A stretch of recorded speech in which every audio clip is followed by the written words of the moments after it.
Hierarchy of power in the universe. There are 6 types of power in the universe.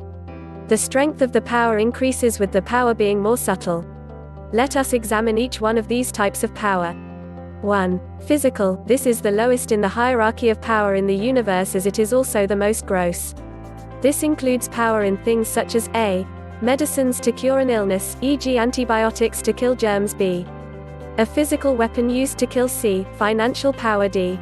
Political power. It is the physical power that the common man has at his disposal. The limitation of this power is that it can act only at the gross, physical level. For example, if one cannot see the person or the target, then the physical weapon will not be able to find its target. 2. Physical and mantra. When we combine subtle force with physical force, then the result is far more effective.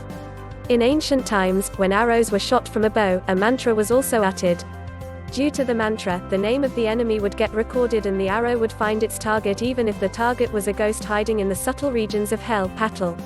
This was due to the subtle energy that accompanied the arrow.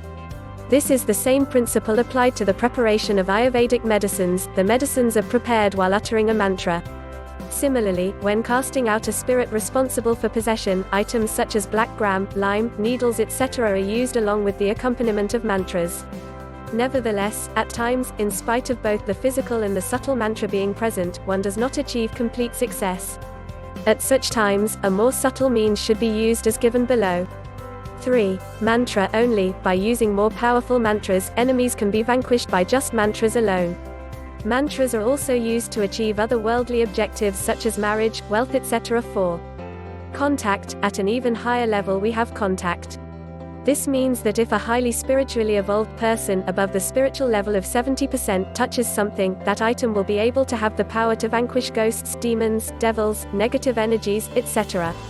However, contact in this context is not limited only to touch. A person will be benefited when coming into contact with a spiritually evolved person in any one of the following ways. They are when a spiritually evolved person remembers you, checks any matter that has been done by you, is informed about your situation or a problem that you are undergoing, speaks on the phone to you.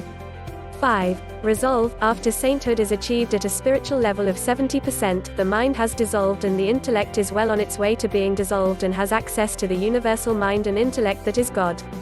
As a saint progresses spiritually beyond the spiritual level of 80%, his mind goes towards a thoughtless state. At this point a mere thought like "may it occur" in the mind of an evolved person is sufficient for the occurrence of the event. Nothing else is required. This resolve is used only according to God's wish. Refer to the article on mechanism of the action of resolve. 6. Presence. At the highest level, the evolved person, above the spiritual level of 90%, does not even need to make a resolve. The mere presence, proximity or company of a spiritually evolved person is enough for an event to happen, such as a disciple's spiritual progress or removal of ghosts, demons, devils, negative energies, etc. This can be understood with the example of the sun, which awakens everyone and makes flowers bloom etc. when it rises.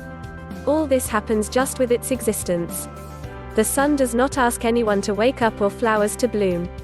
Saints of a spiritual level above 90% perform their mission in this way.